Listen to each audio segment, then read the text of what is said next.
Hey guys, it's Drew. Thank you for checking out the Sober Fix podcast, where we talk about addiction and living life sober, one day at a time. If you like what you hear, go ahead and follow us. And if you get some time, check out our Instagram page at the Sober Fix podcast, and also our YouTube and TikTok at the Sober Fix. Hope you enjoy the episode. All right. Thank you to anyone tuning in. You guys know I always appreciate it. I love coming on and talking about sobriety, my recovery journey. I am super excited today. I've got a good friend of mine, Anthony F., on today. Just a little background story. We played soccer together when we were younger. We went on family vacations. We hung out in high school. We had a lot of the same friends, and we also went through addiction together. And now we are two sober individuals that are living life one day at a time. Excuse me, Anthony, I really appreciate you coming on. I want to start off by just having you basically give us a rundown of what it was like, how you got started, kind of what led you to addiction, just kind of like your cover story, so I'm going to leave it to you. Appreciate it, Drew. And this is pretty cool to be on a podcast of yours. Never really saw us being here, that's for sure. But yeah, my name's Anthony, alcoholic, addict. You name it. I definitely can relate to everyone out there in recovery and, having that powerlessness, pretty much everything, women, gambling, drugs, alcohol, the fast life. So I guess I'll kind of start from the beginning so you can get a general overview of how things kind of came to be, the before and middle and after. So yeah, I grew up down here in South Orange County, California, if you're not familiar. Really nice neighborhood. Went to a decent high school and basically had every opportunity to be successful in life. Still kind of felt that emptiness, right? Come from a family of four. I was the oldest, so I was kind of the one that, paved the way for my younger siblings and, really no grace from family. I think that's kind of where things started for me was the strictness, from my parents. They were the type that, always wanted to talk to the parents at the house that there was a party and, sleeping over, and so I kind of went through the ringer with my parents always wondering what I was doing and hyper focused on everything and micromanaging and just kind of overbearing parenting, which really kind of pushed me away and kind of fueled my rebellion towards authority.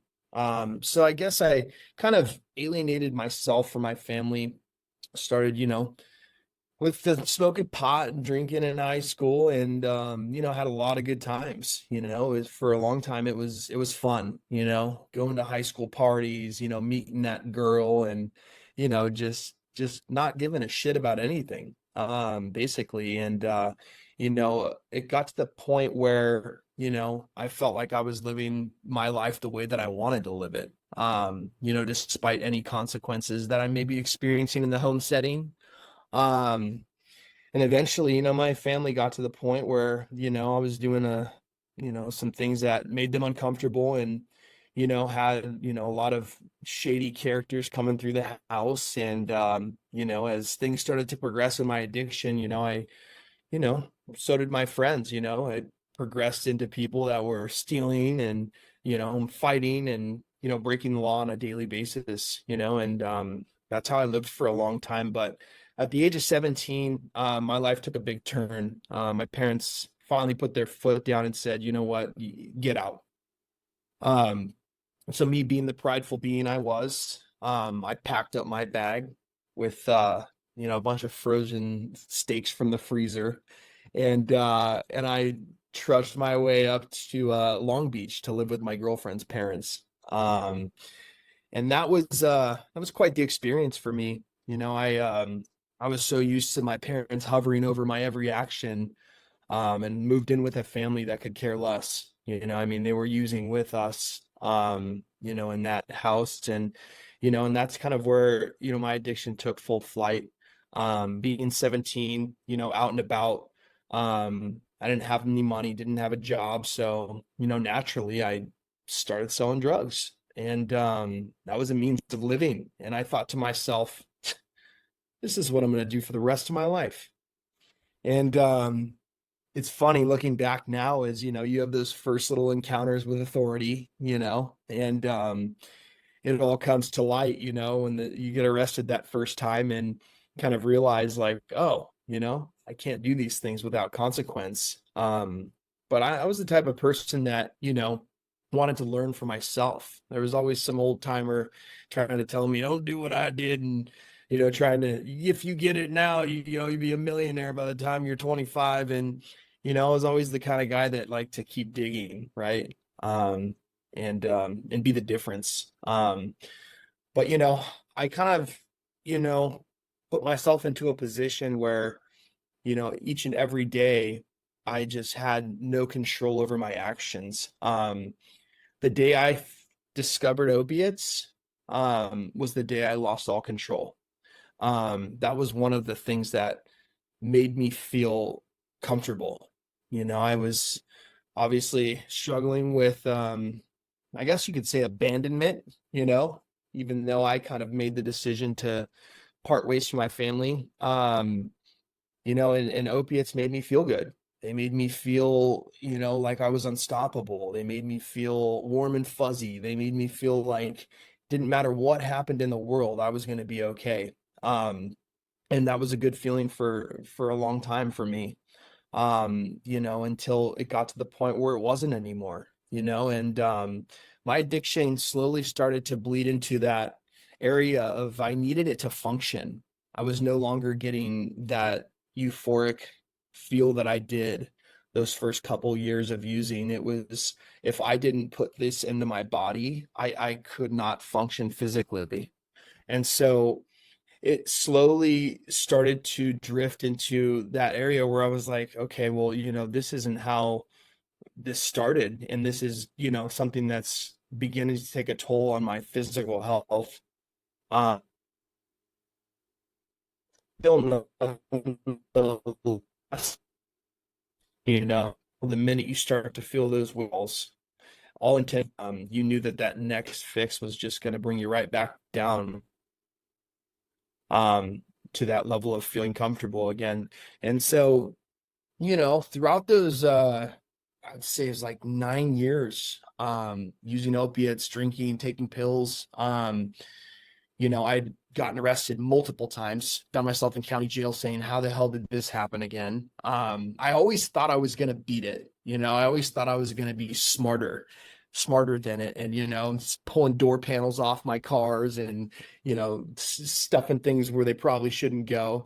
And I was always trying to beat the system. And it, every single time, it was the same result, which is, the definition of insanity. We keep thinking that, we're going to figure it out this time. And it never happened. And so after, taking the jackhammer out, when I hit that rock bottom and digging deeper and deeper and deeper, I found myself at this point of disparity and complete hopelessness, and depression. And, I wasn't scared of death anymore, which is kind of when the light bulb turned on for me. I'd had a couple close calls. I'd overdosed before, and I know people talk about it so casually these days. And that's a scary thing. I mean, it's like you legit died.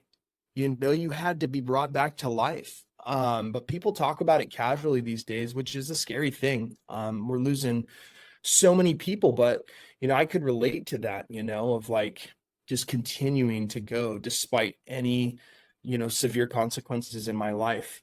Um, so I guess the turning point for me, I could go on and on about all the things I did, and I don't want to romanticize it because really, if we think about it in retrospect, our stories in addiction, like there was a lot of good times, but the majority of the time, I mean, there was a lot of sadness and depression and just not even knowing like who you are anymore. And so I don't want to be ignorant to that fact, and sit here and, romanticize the things that I've went through in my addiction.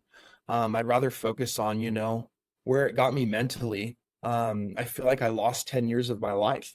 I looked around at all my, high school friends and graduating from Cal Berkeley and Ohio State and playing sports and buying houses and getting married. And I was just, sitting in a jail cell like, okay, well, where do we go from here? Um, so I guess I'll speed up to where I was in the year of 2014. Due to my alcoholism, I was at a bar drinking and ended up getting into a scrap with someone. I ended up getting in trouble for it. It was a case that almost took my entire life away from me.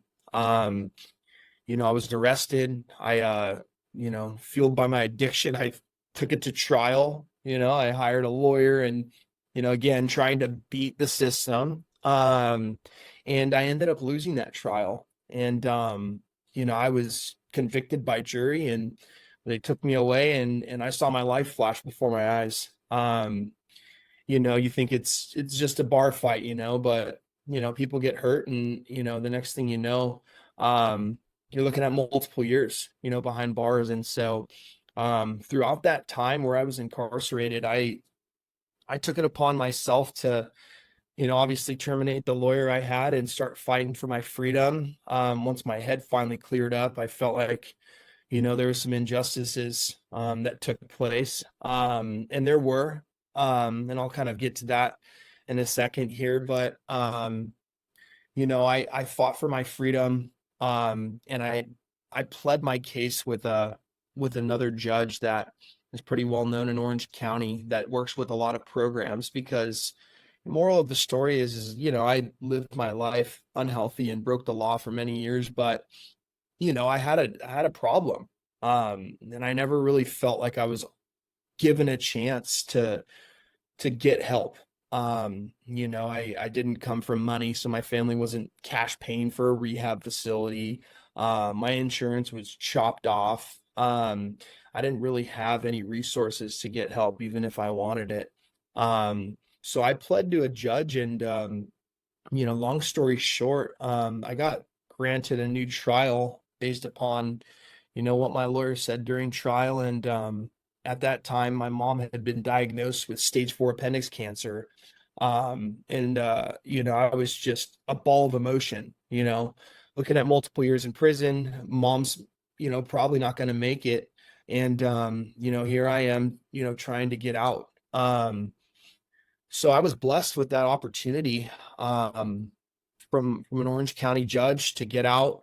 I had to do a 1-year program amongst, a lot of other court obligations. And I thought to myself when I signed that deal, I just want to see my mom one last time, and that would have been worth it to me. I had no, faith in myself to actually complete, the court obligations, but I got out that same day after I was granted that new trial, and something had shifted in me. I don't know if it was the fact that my mom was sick, but I wanted to give it a shot. I was given an opportunity to get help, and so I packed up my bag and took it to the Salvation Army in Anaheim, California, and I didn't know that you weren't able to bring anything, so they took that duffel bag that I'd so nicely packed and threw it in the donation bin. Gave me a pair of used boxers and some sandals. So it was definitely an eye-opening experience for me, but that program changed my life inside and out. I could not I actually avoided that program for years because I always heard it was the church program and they shove the Bible down your throat and it's behavior modification and authority and AA and none of those things I believed in. I thought everything was a cult. And given my history, I definitely didn't like authority.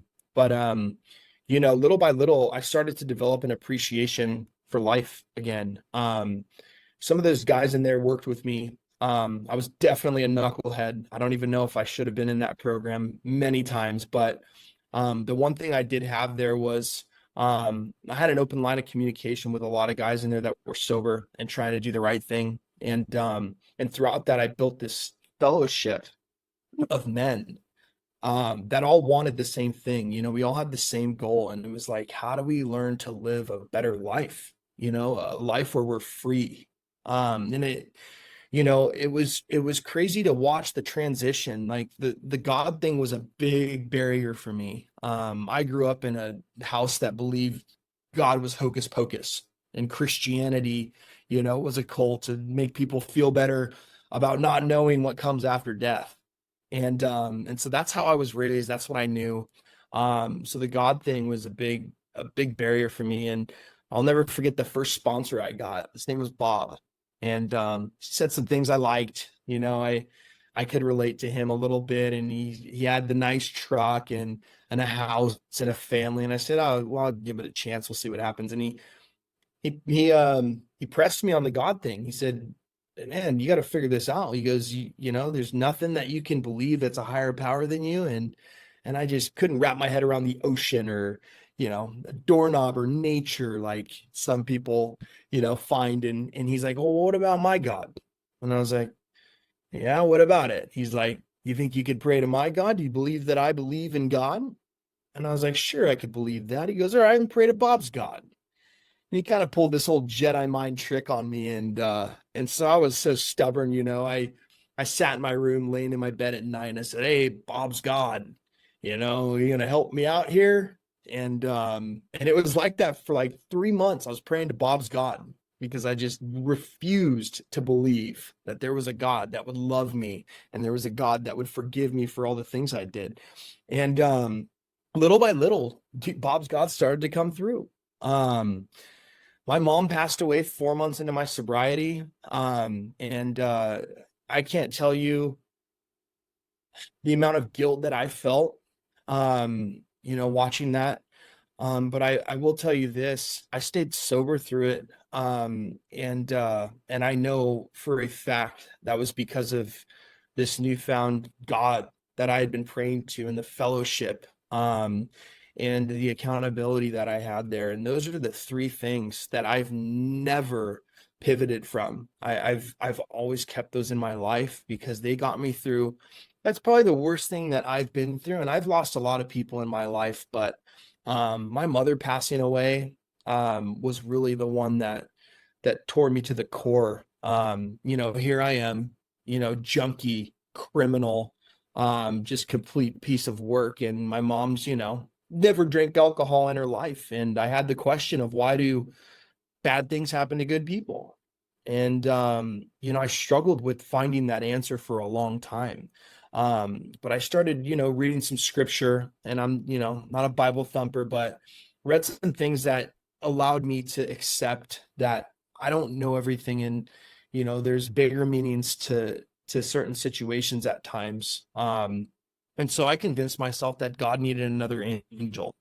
Um, and that's just something that worked for me. It stuck with me. But after she had passed away, I felt this role in my family, shift a little bit. My family did not handle it well. They broke up, and it just became very cold. And I kind of felt like I became the centerpiece, like my mom was. And so I know that was because of the steps and AA and all the things I had learned. I'd become stronger. I'd become selfless. I started giving back and sponsoring guys and taking commitments, and that gave me the strength to kind of be there for my family in more of like a role model sense. And so I don't know quite how it played out, for me and my journey, but I do know that, all those little things that don't make sense to us. It's like, what did my sponsor told me? He's like, I want you to stand by the door, and I want you to shake everyone's hand. And I'm like, why? And he's like, dude, because you need to. He goes, you're selfish and self-centered.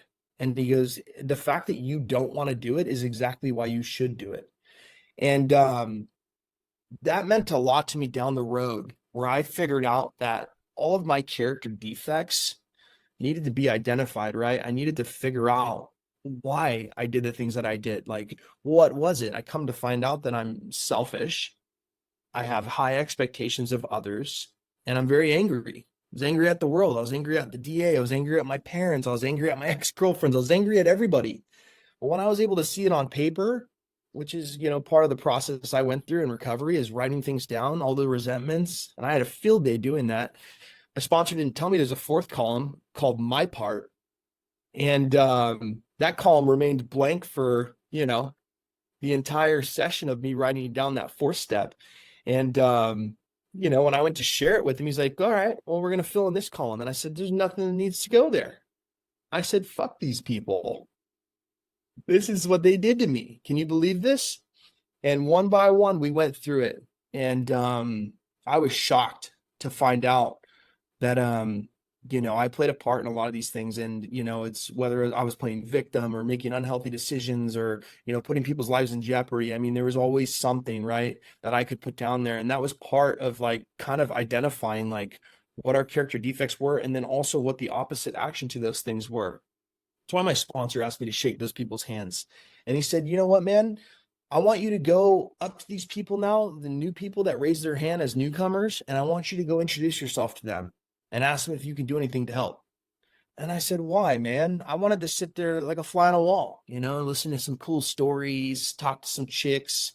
And he said, dude, idle hands is the devil's play. You can't just sit in here, and expect things to happen. He said, you need to get into action. And so I did. I did it without even knowing the benefit of these things, I had finally accepted that my way didn't work. And it took 10 times of failing before I was able to listen to someone else. But those little things, man, those acts of selflessness and getting out of your comfort zone and reaching your hand out to the person that's struggling worse than you are. Those are the things that allow you to grow. And I started to see that, man. These people in the meetings, they don't even know. They're like a deer in the headlights. This is, probably my first day in a meeting, but going up to someone and making them feel welcome, it's the same thing. I don't care if you're in recovery or out. I mean, being nice, being kind to people. And, you never know what someone's story is. I was always quick to judge. And, I'd size people up the minute they walk into that room. Oh, look at this guy, and you go talk to him for 10 minutes and find out he grew up in foster homes. He didn't have any role models in his life. And, it's just kind of like focus on the similarities, not our differences.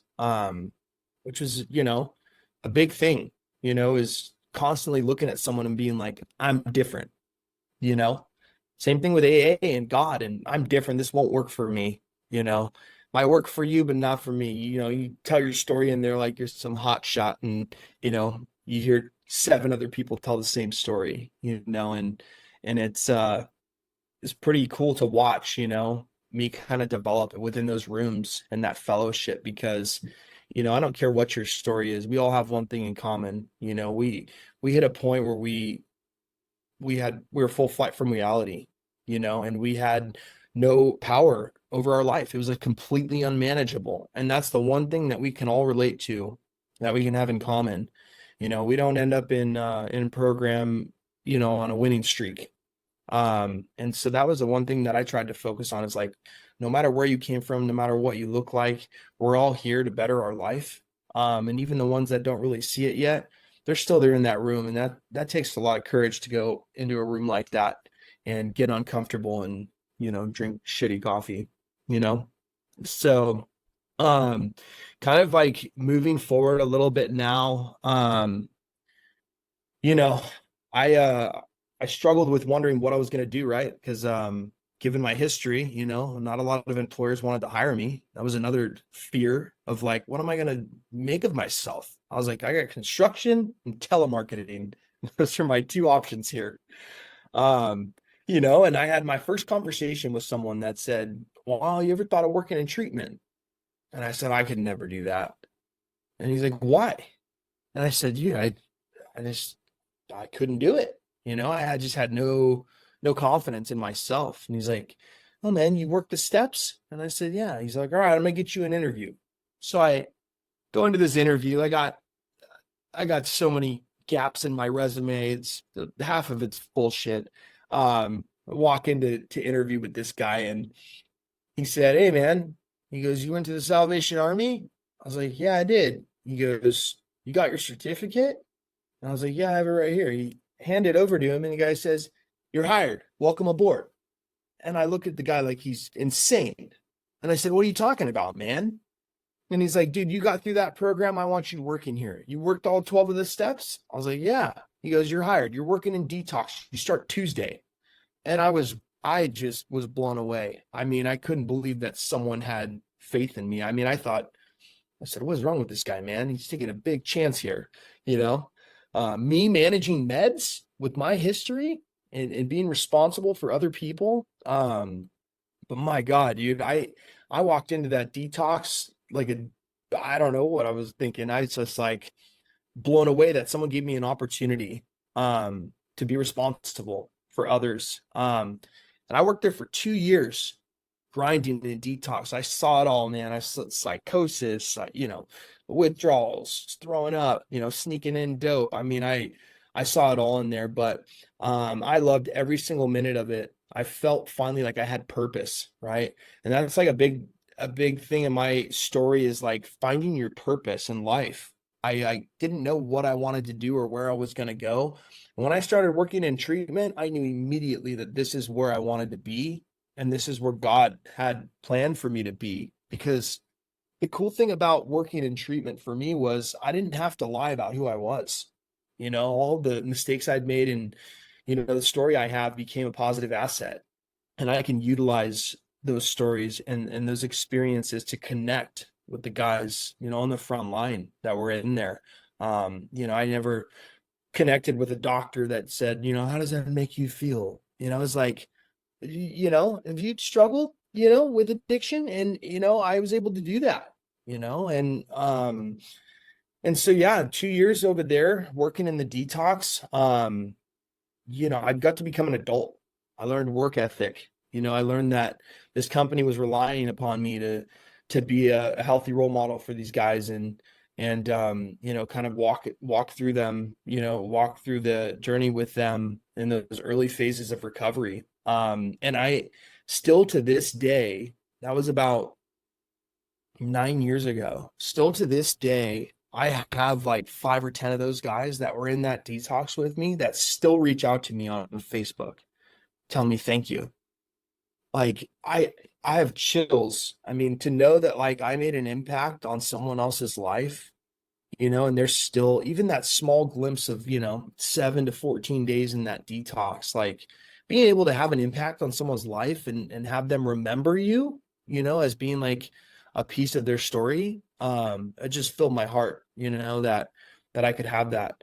And so, I just honestly, I could not be more grateful with what, the program and the structure and the fellowship and all the things that were laid out in front of me, had someone else walk me through it, that had been there. You walk in there like a deer and, in this street, like, oh my God, like, who are these people and why are they so nice to me? It's like, I just thought people wanted something from me, like, oh, what are they trying to steal from me? My sponsor bought me tacos the first time I went out. And I thought he was trying to hook up with me. I'm like, dude, like, it's not like that. And he's like, what are you talking about, man? And he's like, I'm just giving it back how it was given to me. I mean, it was weird. I mean, I was paranoid when I first walked in there, but we're the type of people now that, once we have that gift of desperation and we finally get back to that stable mentality, like I feel like it's a natural instinct for us to want to give that, right? To give that back to someone who's still there, stuck in it. And that's been my story, is just always wanting to give it back in any way that I can because it makes me feel good. Um, and it's contrary action to how I lived for so many years. I was selfish. I was a taker. I took anything I could from you. And now I give everything back. I give so much of myself that, it's probably turns into a negative sometimes, but I just know that the minute I start to get that selfishness and the minute I start to have those expectations of others and the minute, the anger monkeys start rising up again, it's like, I learned how to play that tape through, and it was through action. And the program is like, if I do this, this will happen, and that's something that's priceless. It's just being able to to know what the response is going to be and not being willing to risk that. Um, you know, back when I was barely getting sober, I had nothing. I had the clothes on my back. I'd used underwear from Salvation Army, and today I got a lot of stuff, man. I got a family. I have two kids, two boys, 1 and 4 years old. I have a beautiful wife. I started a company, working with troubled youth, and life is beyond my wildest dreams. And back when I first got sober, man, I wish I had a license, you know? It's crazy to watch these things come to fruition, right? And they say in the big book, you given a life beyond your wildest dreams, and you're like, yeah, sure, whatever. And I'm living proof of that, and I know so many others that are as well. Drew being one of them. But I'm just I'm eternally grateful for the life that I've been blessed with, the second chance. I mean, this is obviously my 25th chance, but just a second chance truly at life. I shouldn't be on this earth anymore, but God saw a different road for me to travel on, and I feel like I'm trying to fulfill that each and every day. So appreciate you listening and appreciate you having me, Drew. Yeah, thank you, man. I just, it's so cool to hear your story. And it's awesome too, because there's certain points that I remember. Like I remember sitting in the kitchen at Salvation Army, like already like I think like a month in, maybe 2 months in. And last I heard was that you had lost your trial and we like was looking at like 7 years, all this stuff. And next thing I know, who's in the line to get food? You are, you know? And it's amazing how and I think it just goes to the fact of like when you're ready. Because me, I went to that rehab, you went to that rehab. You had a different mindset. You were ready. You were ready to surrender. You were ready to change. You were ready to work steps. You were ready to get a sponsor. You were ready to just do what you needed to do. Me, on the other hand, I was not quite ready. I made it out of there maybe a couple hours before I had a drink in hand, and but we were at the same program, so I just love that. I think it just goes to show that, like, if you're willing to put in the work and you're at that point where you're done with addiction beating you down, you're done with getting the same results. It's like you can put in the effort and you could change. And there's not too much time on here left, but I do want to ask you, what is your advice to like those that are either new in recovery or maybe those that have relapsed a couple times or dealing with opiates or alcohol, any drugs? What is your advice to them, to those early on? What would you say is like, what are just some words of wisdom you would have for those just starting their recovery journey? I mean, what was most beneficial for me was surrounding myself with people who had what I wanted. And that's, was a stable mind. And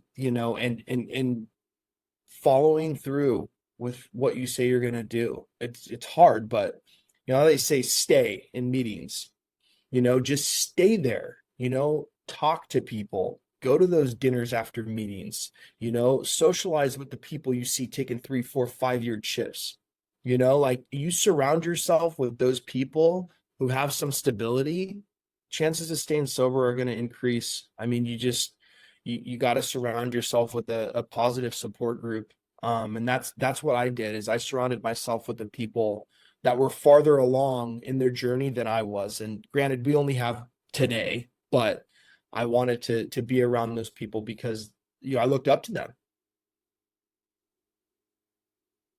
Yeah, I love that. And so where, let's say there's someone that needed help and they're an adolescent, where do they find you at? Where do they find your company at? How do they look you up?